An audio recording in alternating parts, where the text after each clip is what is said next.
Cet objet ultra banal qui dort dans votre cuisine a envoyé des milliers de personnes à l'hôpital, provoqué des mutilations physiques terrifiantes et déclenché l'une des plus grandes révoltes ouvrières de l'histoire, avant de devenir totalement inoffensif.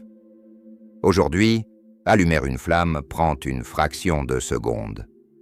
C'est un geste automatique, presque invisible, mais pendant des siècles, obtenir du feu était une corvée quotidienne insupportable, une bataille de chaque instant contre le temps et l'humidité.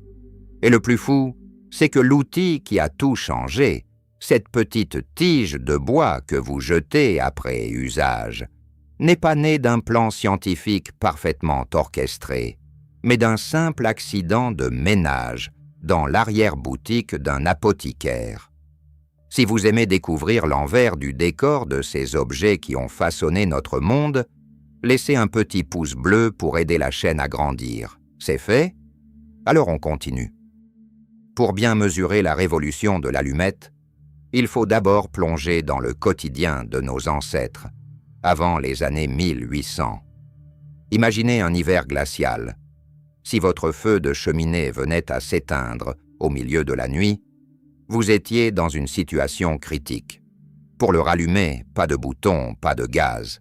Il fallait sortir le silex, le frapper contre un morceau d'acier pour tenter de projeter une étincelle minuscule sur de l'amadou, un champignon séché ultra inflammable. S'il y avait la moindre humidité dans l'air, l'opération pouvait prendre 30 minutes de frustration intense. La seule autre solution consistait à courir chez le voisin avec une pelle métallique pour lui emprunter quelques braises chaudes et les ramener en courant chez soi. Le feu était si précieux qu'on essayait de le maintenir en vie 24 heures sur 24, ce qui causait d'ailleurs d'innombrables incendies domestiques. Face à cette galère, les scientifiques du monde entier cherchent une solution chimique, et la première tentative va s'avérer extrêmement dangereuse. En 1805, un chimiste français nommé Jean Chancel invente ce que l'on appelle la boîte à lumière instantanée. Le principe ? Une petite planche de bois enduite d'un mélange de sucre et de chlorate de potassium. Pour l'allumer, il fallait la tremper directement dans un petit flacon contenant de l'acide sulfurique concentré. Imaginez le danger au quotidien. Vous deviez vous promener avec une fiole d'acide hautement corrosif dans votre poche. Un faux mouvement, un flacon mal fermé, et l'acide vous brûlait la peau ou les vêtements. Pire encore, lors du contact entre le bois et l'acide, la réaction chimique provoquait souvent des explosions miniatures qui projetaient des gouttes d'acide brûlant sur le visage des utilisateurs. Il fallait trouver autre chose. Une solution sans bouteille, sans liquide, basée uniquement sur le frottement. C'est ici qu'intervient notre héros malgré lui, John Walker. Nous sommes en 1826, dans la petite ville de Stockton-on-Tees, en Angleterre. Walker est un pharmacien et chimiste respecté. Dans son officine, il passe ses journées à préparer des remèdes. Mais il mène aussi des expériences sur des mélanges de combustibles pour des applications militaires et industrielles. Ce jour-là, il est en train de mélanger du sulfure d'antimoine, du chlorate de potassium, de la gomme et de l'amidon, à l'aide d'un simple bâtonnet en bois. Une fois sa préparation terminée, il retire le bâtonnet. Une petite goutte de cette pâte chimique reste collée à l'extrémité du bois et finit par sécher, formant une petite croûte dure. Pour nettoyer son outil et pouvoir le réutiliser, John Walker le frotte vigoureusement contre la pierre de son foyer ou contre le sol en pierre de sa boutique. Soudain, sous l'effet de la friction et de la chaleur générée par le frottement, une flamme vive jaillit au bout du bois.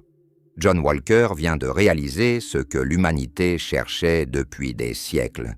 Créer du feu instantanément, à sec, grâce à un simple mouvement de la main. Walker comprend immédiatement le potentiel commercial de sa découverte.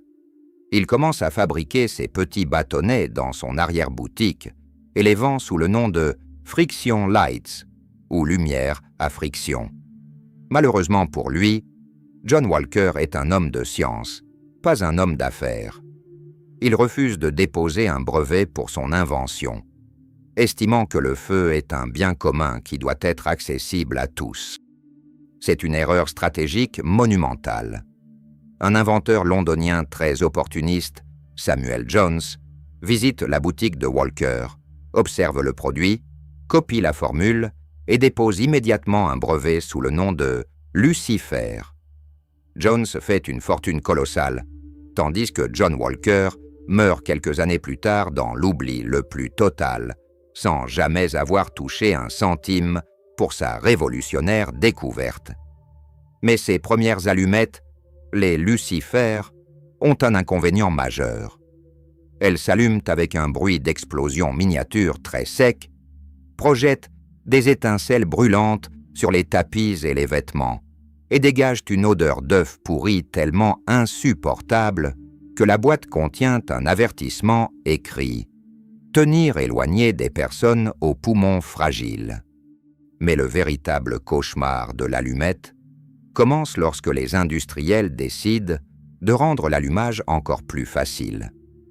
Pour que l'allumette s'enflamme au moindre frottement, même sur du tissu, ils introduisent un nouvel ingrédient miracle, le phosphore blanc.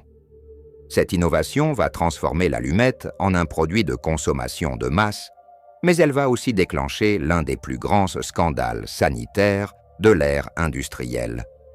Le phosphore blanc est extrêmement toxique. Dans les usines de fabrication d'allumettes du XIXe siècle, les conditions de travail sont déplorables. Des milliers d'ouvriers, principalement de jeunes adolescentes et des enfants parfois âgés de seulement 8 ans, travaillent 14 heures par jour dans des pièces closes, sans aucune ventilation. Ils ont les mains constamment plongées dans la pâte de phosphore et respirent ces vapeurs toxiques du matin au soir. Très vite, une maladie professionnelle terrifiante fait son apparition, la mâchoire de phosphore. Le poison s'infiltre par les caries dentaires des ouvriers et attaque directement les os de la face. Les gencives commencent à gonfler et à saigner. Les dents tombent une par une, et l'os de la mâchoire se met littéralement à pourrir à l'intérieur du visage. Les abcès coulent constamment, dégageant une odeur de putréfaction si forte que les malades sont rejetés par leur propre famille.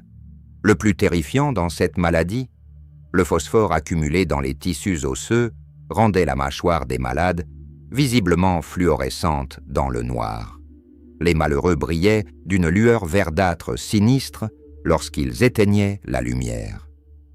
Si la mâchoire n'était pas rapidement retirée par une chirurgie douloureuse et mutilante, l'infection se propageait au cerveau et la mort était inévitable. Ce scandale va mener à un tournant historique de la lutte ouvrière. À Londres, l'usine Bryant et May emploie des centaines de ces jeunes filles, surnommées les Match Girls, en plus de risquer leur vie à cause du phosphore.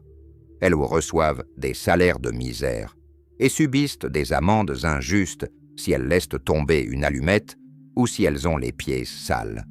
En juillet 1888, révoltées par la mort d'une de leurs collègues et encouragées par la journaliste militante Annie Besant, les Match Girls décident de dire « stop ». Plus de 1400 ouvrières cessent le travail et entament une grève historique. Malgré la faim et l'absence de revenus, elles tiennent bon face aux patrons millionnaires. Leur courage émeut l'opinion publique et la presse internationale. Après 3 semaines de lutte acharnée, elles obtiennent une victoire totale, l'abolition des amendes injustes, une augmentation de salaire et surtout la création de réfectoires séparés pour ne plus manger au milieu des vapeurs de phosphore.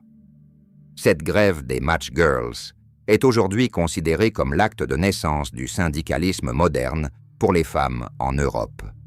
Pendant que les ouvrières luttent pour leur vie, La science cherche une alternative technique pour éliminer définitivement le phosphore blanc.